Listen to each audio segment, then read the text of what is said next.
Hello everyone, welcome to Z chem chemistry classes. भाई आज हम एक अच्छा सा टॉपिक लेके आए हैं फिर से, और इस टॉपिक का नाम है हमारा लैटिस एनर्जी। और साथ में पढ़ने वाले हैं हम क्या, born-Landé equation, factors affecting lattice energy and the applications of lattice energy.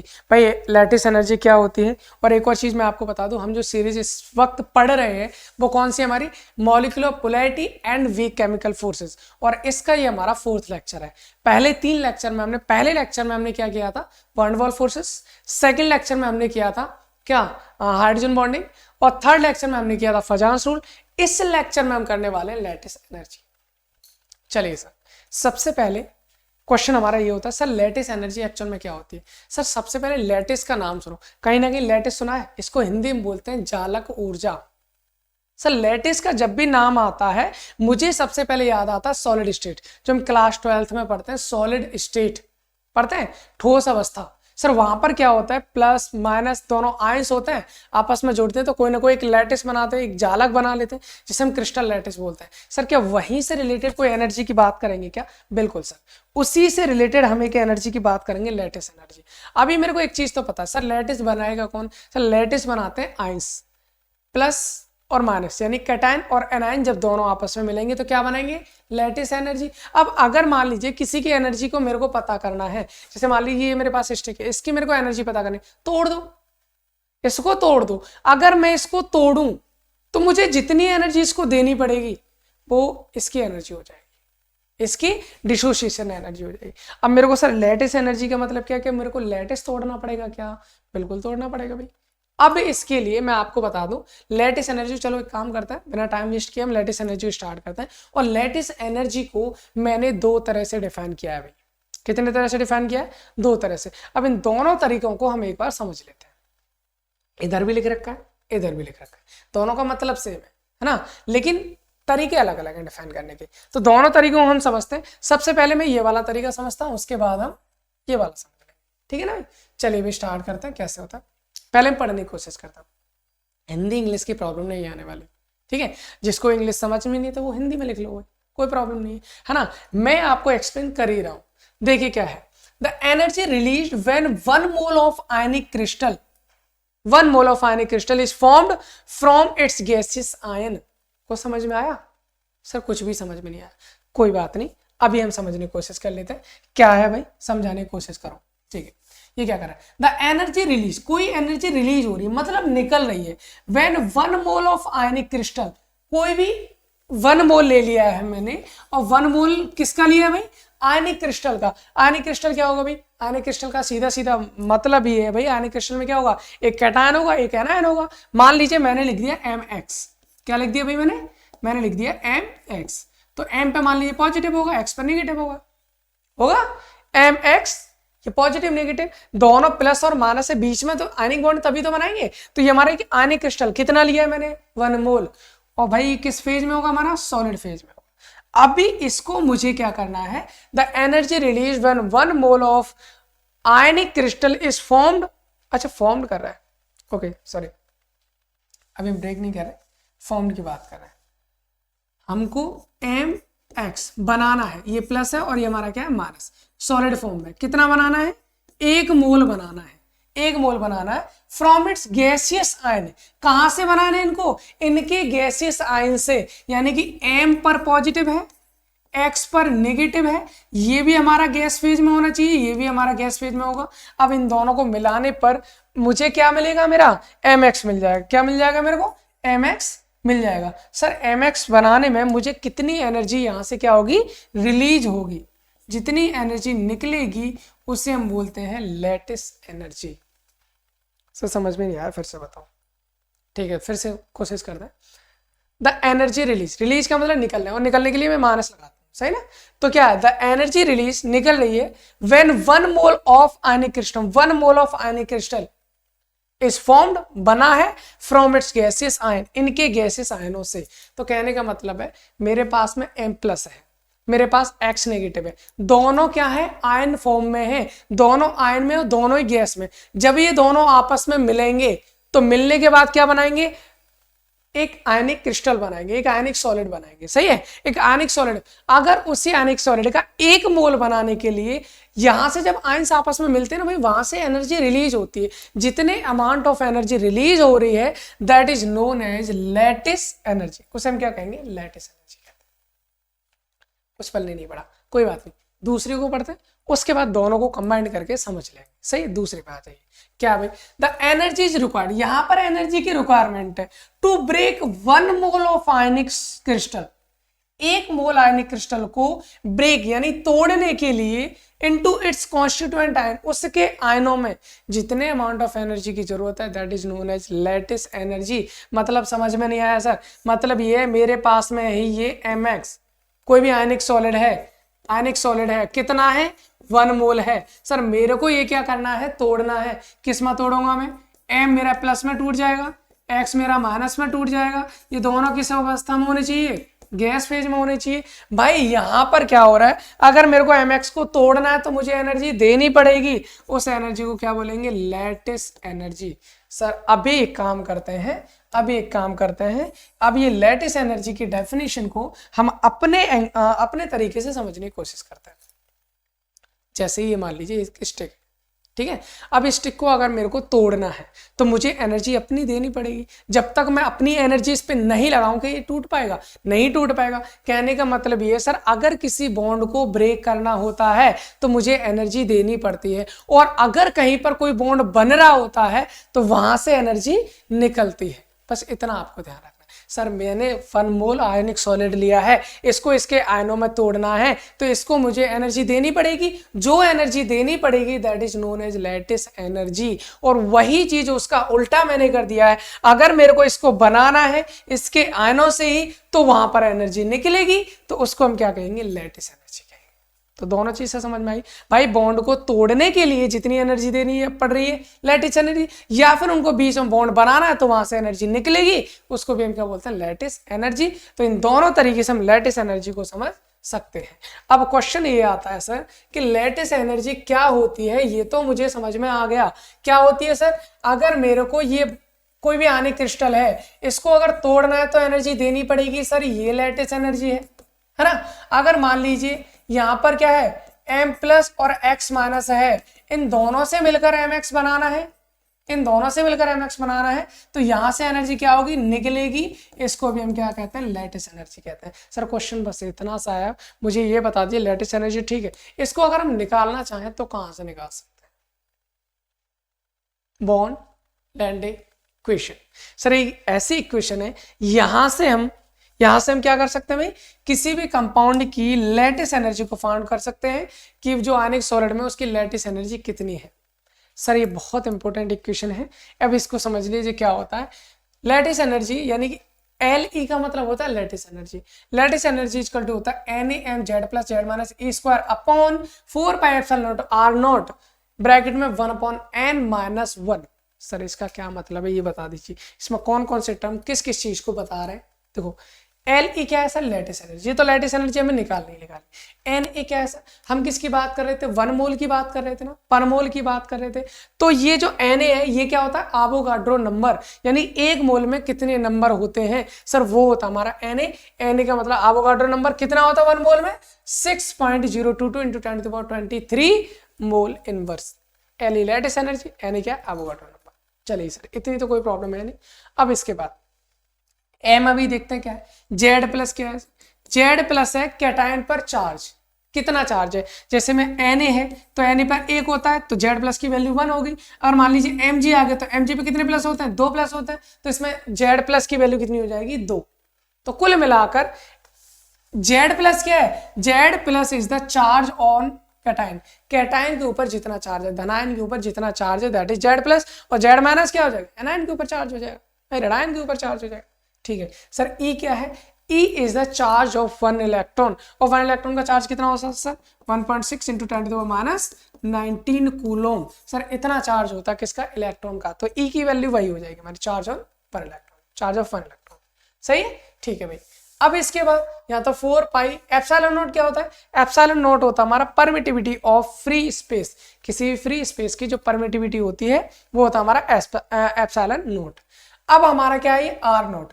Are not क्या भाई, इंटर आयनिक डिस्टेंस। जैसे अगर मैं बात करता हूँ NaCl की, तो भाई Na प्लस होता है, Cl नेगेटिव होता है। इन दोनों के बीच में, Na प्लस और Cl के बीच में कोई ना कोई तो डिस्टेंस होगी ना, that is inter ionic distance, दोनों आयनों के बीच की डिस्टेंस। तो दोनों आयनों के बीच की, जैसे हमने mx लिया था अभी, है ना, m प्लस और x माइनस, इन दोनों के बीच की डिस्टेंस क्या हो जाएगी हमारी, आर नॉट। तो सुन लीजिए, Li lattice energy, Avogadro number, charge on cation, charge on anion, electron का चार्ज, और ये परमिटिविटी, और ये क्या हो जाएगा हमारा इंटर आयनिक डिस्टेंस। अब क्या बचा भाई, अब क्या बचा, अब हमारे पास में जानना क्या क्या, दो चीजें बची सर हमारे पास, और वो दो चीजें कौन कौन सी, एक है m और दूसरा है n। भाई इन्हीं की वैल्यू से हम किसी की भी लेटेस्ट एनर्जी को फाइंड कर सकते हैं। और सबसे ज्यादा कंफ्यूजन पता है इन्हीं चीजों में होता है, सर ये m क्या है, ये n क्या है, इनकी वैल्यू हम कहाँ से निकालेंगे, तो वो सारी चीजें। तो देखो सुनो, m जो होता है ना, m, इससे बोलते हैं मेडलन कांस्टेंट। क्या बोलेंगे इसको, Madelung constant, relating to the geometry of the crystal. Sir Madelung constant की वैल्यू कहां से मिलेगी, ये ज्योमेट्री पर डिपेंड करता है कि किसी भी कंपाउंड की जो ज्योमेट्री है वो कैसी है, टेट्राहेड्रल है, ऑक्टाहेड्रल है, ट्राइगोनल प्लेनर है, या ट्राइगोनल बाइपिरामिडल है, बहुत सारी ज्योमेट्री होती है। ये हम हाइब्रिडाइजेशन में आपको बहुत सारी ज्योमेट्री बता चुके हैं। हर एक ज्योमेट्री के लिए मेडलन कांस्टेंट की वैल्यू डिफरेंट होती है, तो ये आपको दे रखा होता है डाटा में, ठीक है ना। तो ये हमारा मेडलन कांस्टेंट हो गया। तो हमें पूछा जाता है सर m क्या है, m is the Madelung constant. Sir सबसे बड़ी प्रॉब्लम होती है n की वैल्यू को पता करने के लिए, वो मैंने आपको यहाँ पर लिख दी है, तो आपको दिक्कत यहाँ पर नहीं होगी। और वो क्या होती है हमारी, n को हम बोलते हैं भैया बॉन्ड एक्सपोनेंट। ये जो n है 1/n-1, ये n क्या है हमारा, बॉन्ड एक्सपोनेंट। और बॉन्ड एक्सपोनेंट की वैल्यू को हम कैसे निकालेंगे सर, ये इसको निकालने के लिए हमें क्या करना होता है, जो भी हमारे आयन है उनका इलेक्ट्रॉनिक कॉन्फिगरेशन करते हैं, और इलेक्ट्रॉनिक कॉन्फिगरेशन करके उनका बॉन्ड एक्सपोनेंट की वैल्यू निकाल सकते हैं। अगर उनका इलेक्ट्रॉनिक कॉन्फिगरेशन हीलियम के जैसा आ रहा है तो बॉन्ड एक्सपोनेंट की वैल्यू 5 हो जाएगी, नियोन के जैसा आ रहा है तो 7 हो जाएगी, आर्गन के जैसा आ रहा तो 9 हो जाएगी, क्रिप्टन के जैसा आ रहा तो 10 हो जाएगी, और किसके, जिनोन के जैसा आ रहा तो कितना हो जाएगा, 12 हो जाएगी। 5 से लेकर 12 के बीच में रहती है इसकी। और अगर Cu प्लस है तो भी 9, Ag प्लस है तो भी 10, और आपका Ag प्लस है तो हमारा कितना, 12। याद करने का तरीका क्या है सर, याद कैसे करेंगे, याद करने के लिए मैंने ऐसे कर रखा है, क्या ये होता है ना, हीलियम, नियोन, आर्गन, क्रिप्टन और क्या है, जिनोन, बस इतना ही ध्यान रखना, सही। तो इसमें क्या करना भाई, इसके लिए हमने किया है, स्टार्टिंग कहां से करनी है, 5 से, 5, फिर उसके बाद 6, फिर इधर आ जाएगा हमारा 7, फिर इधर 8, फिर कितना 9, 10 और 11, 12। कहने का मतलब है भाई देखो थोड़ा सा कर लेना बस, और कुछ नहीं। चलो इसको छोड़ो, ये ट्रिक बताना, इधर देख लो, यहीं से डायरेक्ट कर लो। 5 के बाद में 6 को गायब कर दो, 7 के बाद 8 को गायब कर दो, 9, 10 बराबर चलेंगे और फिर 11 को गायब कर दो। तो कुल मिलाकर देखो 5, 6 को हटाओ, 7, 8 को हटाओ, फिर 9, 10, फिर 11 को हटाकर 12। तो इतना याद रखना। तो अगर हीलियम जैसा इलेक्ट्रॉनिक कॉन्फिगरेशन है तो 5 आएगा, नियोन जैसा है तो 7 आएगा, आर्गन जैसा है तो 9, क्रिप्टन जैसा 10 और जिनोन जैसा 12। बाकी बचे सर ये कॉपर, चांदी, सोना। ये तो आपको पता है, कॉपर, चांदी, सोना एक ही तो ग्रुप में आता है, डी ब्लॉक में एक ही सीरीज में आता है, Cu, Ag, Au, कॉपर, चांदी, सोना एक ही में आता है। तो कॉपर है तो 9, चांदी है 10 और सोना 12, सही। इतना आपको ध्यान रखना, ये आर्गन, क्रिप्टन और जिनोन के साथ ही रहना है, तो इसमें हमारे कोई प्रॉब्लम नहीं। बॉन्ड एक्सपोनेंट की वैल्यू निकाल सकते हैं सर। जैसे एग्जांपल बता दीजिए, जैसे हम बात करें लिथियम, लिथियम पर 1 प्लस है सर, इसका कैसे करें। अगर लिथियम की बात करते हैं 1s2 अगर लिथियम की बात करो 1s2s1 होता है, क्योंकि 1 प्लस आएगा तो 1 इलेक्ट्रॉन निकल जाएगा, तो 1s2 बचा ना। और 1s2 इलेक्ट्रॉन कॉन्फिगरेशन हमारा किसका होता है, हीलियम का। इसलिए लिथियम प्लस के लिए अगर हम बॉन्ड एक्सपोनेंट की बात करूं तो कितनी होगी वैल्यू हमारी, 5। इस तरह से हम इलेक्ट्रॉन कॉन्फिगरेशन करके किसी का भी हम क्या निकाल सकते हैं, बॉन्ड एक्सपोनेंट की वैल्यू निकाल सकते हैं। अब आती है सर बात यहाँ, 2 चीजें हो गई हमारे पास, दोनों को फिर से समझते हैं। दोनों कैसे समझते हैं सर, लैटिस एनर्जी क्या होती है, किसी भी आयनिक क्रिस्टल को तोड़ना है तो एनर्जी देनी पड़ेगी, उस एनर्जी को लैटिस एनर्जी बोलते हैं। या आयनिक सॉलिड को बनाना तो एनर्जी वहां से निकलेगी, उसको हम लैटिस एनर्जी बोलते हैं, ठीक है ना। अब लैटिस एनर्जी को क्या कैलकुलेट करने के लिए हमारे पास कौन सी इक्वेशन होती है, बॉन्ड लैंडे इक्वेशन। फॉर्मूला क्या होता है sir, lattice energy equal to होता है Na M Z plus Z minus E square upon 4 pi epsilon naught R naught bracket में 1 अपॉन एन माइनस 1।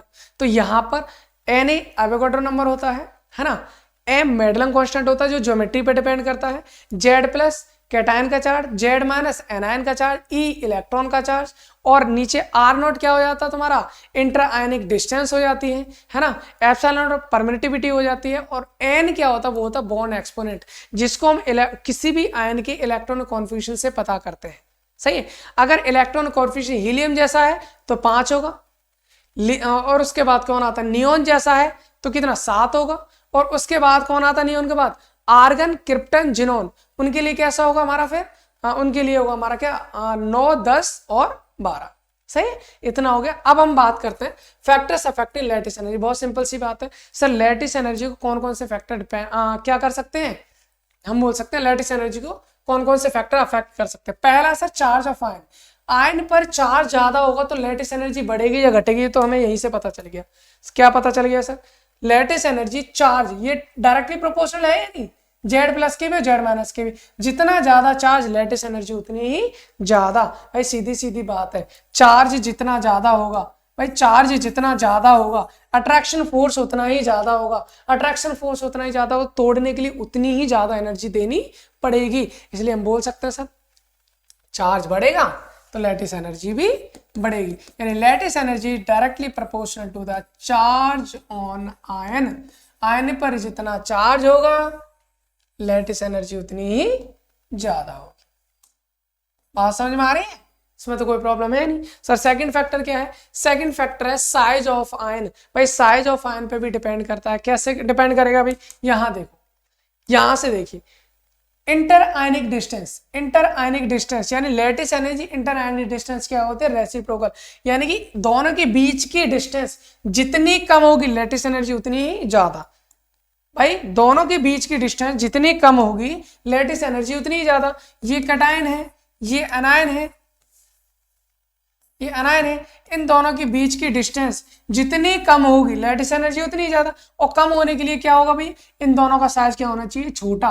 भाई एक मेरा ये है, दूसरा मेरा ये है, एक मेरा ये है, दूसरा मेरा ये है, इन दोनों की डिस्टेंस ये हो गई, इन दोनों की डिस्टेंस ये हो गई। डिस्टेंस कम है तो यहाँ पर लैटिस एनर्जी क्या होगी ज्यादा, और डिस्टेंस कम होगी तो यहाँ पर रेडियस क्या है, यहाँ पर रेडियस बोल सकते हैं, यहाँ पर साइज बढ़ा है, रेडियस छोड़ो साइज की बात करते हैं, यहाँ साइज बढ़ा है तो इंटरनल डिस्टेंस भी बड़ी है, साइज छोटा है तो डिस्टेंस भी छोटी है। तो हम सीधा सीधा बोलते हैं सर अगर डिस्टेंस छोटी है तो लैटिस एनर्जी क्या होगी ज्यादा। भाई छोटी चीज को जैसे मान लीजिए एक छोटा सा लकड़ी का टुकड़ा लेता हूँ उसको तोड़ दूं, एक बड़ी सी लकड़ी लेता हूँ उसको तोड़ दूं, तो बड़ी लकड़ी को आसानी से तोड़ दूंगा ना, छोटी लकड़ी को तोड़ना मुश्किल होगा, यानी छोटी लकड़ी को तोड़ने के लिए एनर्जी ज्यादा देनी पड़ेगी। तो वही चीज है, अगर रेडियस हमारी या इंटरआयनिक डिस्टेंस हमारा जितना कम होगा लैटिस एनर्जी उतनी ही ज्यादा। तो सर यहाँ से हम बोल सकते हैं lattice energy is directly proportional to the size of ion.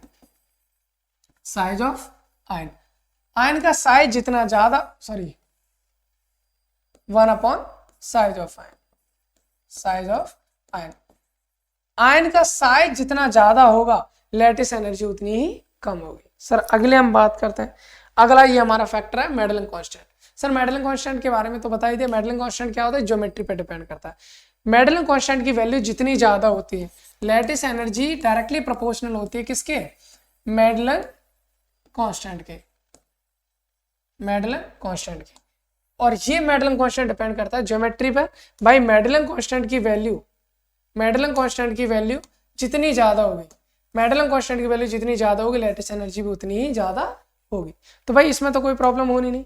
ये हमारे हो गए फैक्टर्स। अभी हम बात करते हैं applications of the lattice energy की। सर लैटिस एनर्जी से क्या क्या एप्लीकेशन है, इससे क्या क्या फर्क पड़ने वाला, बहुत सारी चीजें। तो देखो पहला एप्लीकेशन हमारा स्टेबिलिटी ऑफ आयनिक सॉलिड। भाई मेरे पास आयनिक सॉलिड है, उनकी स्टेबिलिटी को बताता है कौन, मतलब लैटिस एनर्जी। लैटिस एनर्जी से हम किसी भी आयनिक क्रिस्टल की स्टेबिलिटी को बता सकते हैं या नहीं बता सकते हैं। तो भाई सीधे सीधी पे आते हैं, क्या बात है, लैटिस एनर्जी जो होती है वो स्टेबिलिटी को बताता है, यानी stability is directly proportional to the lattice energy. Lattice energy भाई कैसे बोला आपने, हमें ये पता है लैटिस एनर्जी ज्यादा होती है वो बॉन्ड ज्यादा स्ट्रांग होगा ना।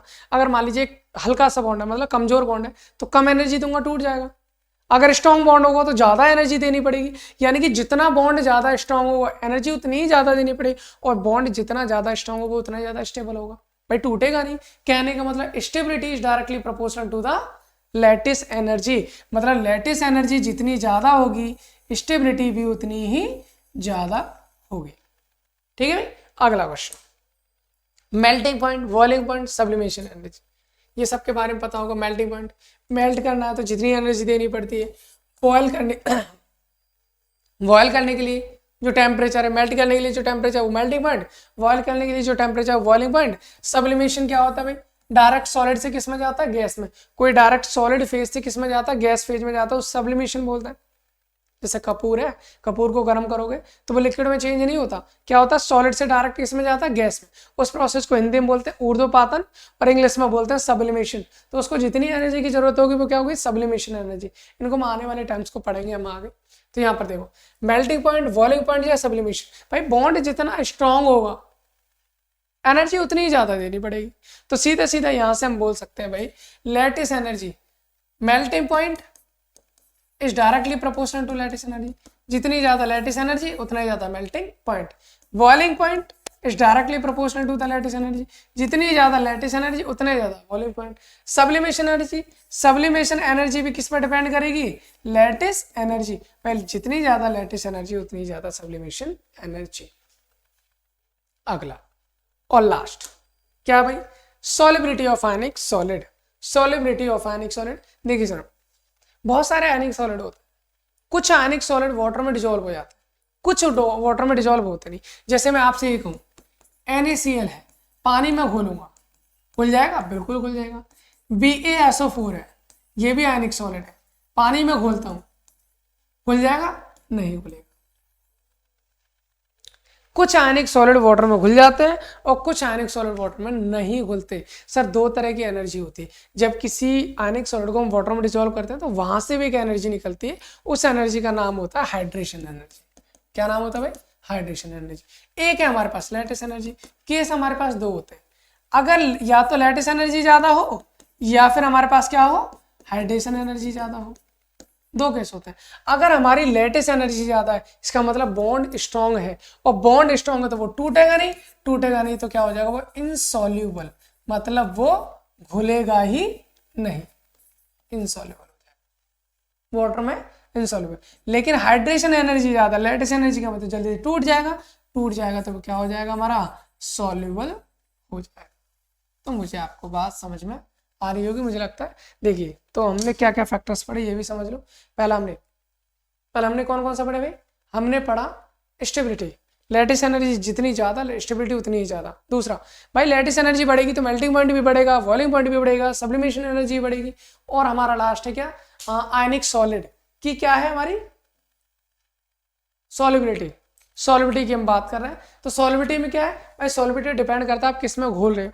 सॉल्वेशन एनर्जी, अगर सॉल्वेंट हमारा वाटर है तो उसे हम हाइड्रेशन एनर्जी बोलते हैं। अगर हमारा लैटिस एनर्जी ज्यादा हाइड्रेशन एनर्जी से, इसका मतलब ज्यादा स्टेबल है, ज्यादा स्टेबल है, टूटेगा नहीं तो वो घुलेगा नहीं, तो इसलिए हमने बोल दिया इनसॉल्युबल। और अगर हाइड्रेशन एनर्जी ज्यादा हुई, लैटिस एनर्जी कम है तो वो टूट जाएगा तो क्या हो जाएगा, सॉल्युबल हो जाएगा। तो मुझे लगता है इतनी बात आपको समझ में आ गई होगी भाई। इस लेक्चर को हम यहीं रोकते हैं, अगले लेक्चर में आपको हाइड्रेशन एनर्जी, सॉल्वेशन एनर्जी लेके आने वाले हैं, है ना। तो अगर आपको सही लग रहा कंटेंट तो शेयर करिए भाई। थैंक्स फॉर वॉचिंग, और बेल आइकन को जरूर दबा लें।